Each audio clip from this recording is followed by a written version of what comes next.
The unprecedented attack by Hamas has been described by the Israeli leaders as Tel Aviv's 9/11 moment. Now, with all of these developments, this is a sign that the world may have in fact fallen into a new period of complete disarray. As nations continue to step up their security measures, political groups such as Hamas are willing to take big risks rather than fearing the consequences of the actions. The crisis is creating a new headache for the Biden administration, sharpening the focus on the current turmoil in the Congress. Because remember, as much as it is a failure of the Israeli intelligence, it's also a failure of the American intelligence as well.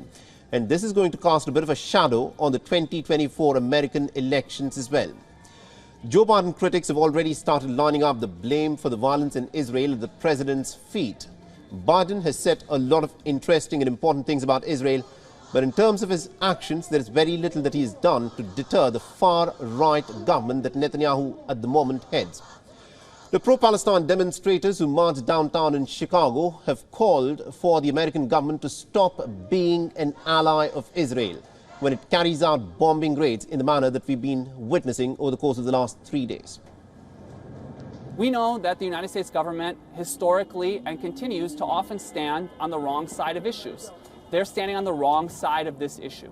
The United States government was wrong on apartheid in South Africa, if you remember, and the United States government is wrong on Israeli apartheid. Now, this crisis between Israel and Palestine is going to present itself as a huge setback for President Biden's efforts in bringing about stability in West Asia. Experts believe that by bypassing the Palestinian issue and by trying to push through this agenda of normalizing relations without addressing the demand for a Palestinian state, the United States has completely misread the situation. And what this now means, the new conflict of course means, is that the Abraham Accords with the Americans were trying to push forth for the normalization of ties between Israel and Saudi Arabia, they have been completely now off the books.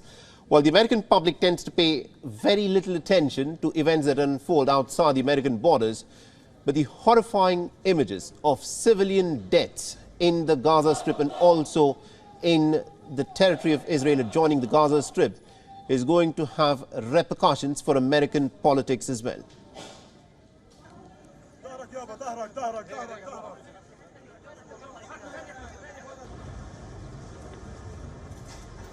And our correspondent based out of New York, Susan Tehrani, has been tracking the story very closely for us and tells us as to how the Biden administration's broader response to the Israel-Palestine conflict is likely to have an impact on American politics. Listen in.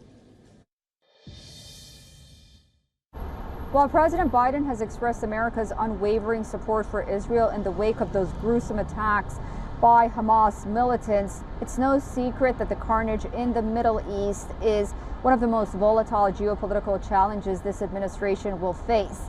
2 years ago, when something like this happened between the Israelis and Palestinians, the United States was able to broker some kind of ceasefire with the help of allies in the region. It's hard to imagine that talks of a ceasefire would even be appropriate in the situation that we're in right now. As one analyst said, Japan also was open to a ceasefire after its attack on Pearl Harbor, and another analyst said, imagine if the United States was looking for some kind of ceasefire after 9/11. It's no secret that personal relations between President Biden and Prime Minister Benjamin Netanyahu have been strained in recent months, notably due to Israel's internal politics. And it's also no secret that that peace deal that the Biden administration was hoping to negotiate between Israel and Saudi Arabia is well in the water right now.